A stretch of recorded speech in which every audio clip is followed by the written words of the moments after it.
Israeli Prime Minister Benjamin Netanyahu will visit the White House next Monday, his third trip to Washington during Donald Trump's second term. The visit comes just weeks after the U.S. brokered a fragile ceasefire between Israel and Iran following American airstrikes on Iranian nuclear sites. Since then, attention has returned to Israel's war against Hamas in the Gaza Strip as President Trump renews his push for a ceasefire there and for a hostage release deal.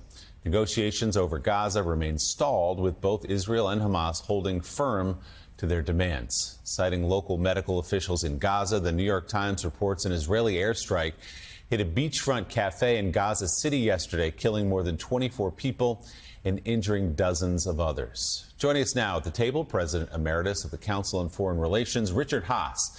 He's the author of the weekly newsletter Home and Away, available on Substack. Richard, always great to see you, my friend. Morning, Willie. So let's talk about Prime Minister Netanyahu's visit to the White House on Monday. You've been writing on Substack lately about this relationship between Donald Trump, where he's shown a willingness to push back against Netanyahu and many of our allies, actually, at times when he thinks it's warranted. So what's sort of hanging in the air as these two men sit together in the Oval Office? There's lots hanging in the air. I mean, as you said, the United States, America first doesn't necessarily mean Israel first. The president, if you remember, pushed back against Netanyahu on attacking Iran. Israelis wanted to do it too. U.S. had its own deal with the Houthis. They had their own deal with Hamas. You could go on and on. On the other hand, the president is intervening in Israeli politics right now, essentially saying that the legal case against Bibi Netanyahu should be dropped. This is an interesting relationship.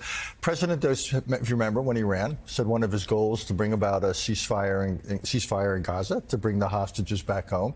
You had a deal, which the new administration then and the old administration jointly brought about.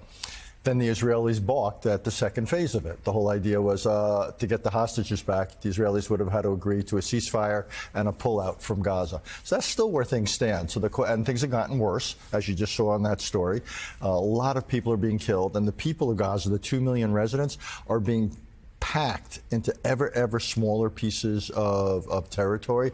So life there is unimaginably awful. So the question is, can now the administration resurrect the basis of a ceasefire? As you watch this latest beachfront attack, a missile strike in Gaza City, what at this point now is the end game for Bibi Netanyahu? In other words, if President Trump is trying to negotiate a ceasefire and things like this are happening, where does Prime Minister Netanyahu want this to end for Israel?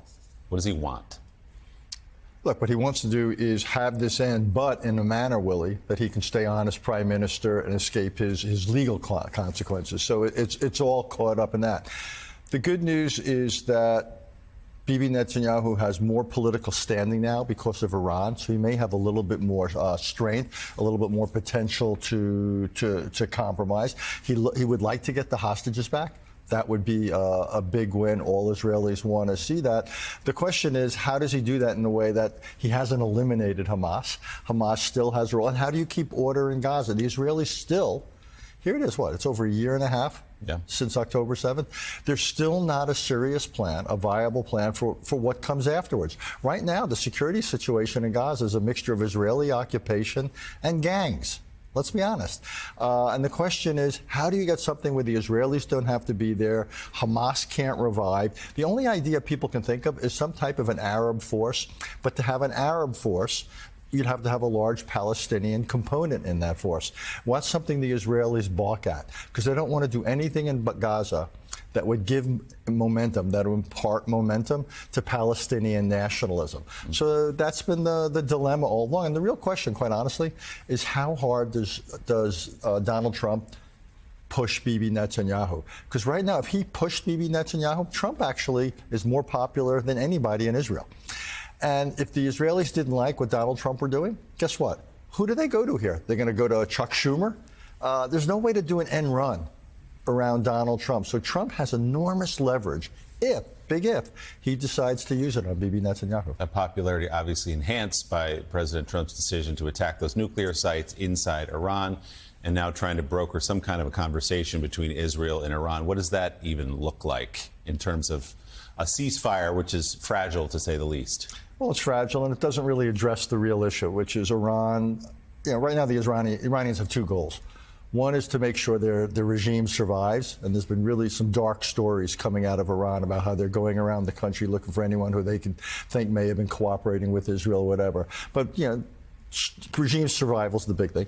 The second is whether at some point the Iranians decide what they want to do is reconstitute their nuclear program in a way that it can't be reached by Israeli or American missiles or bombs or what have you. And I think that's a long-term challenge. So even though we talked about obliteration, the reality is we didn't.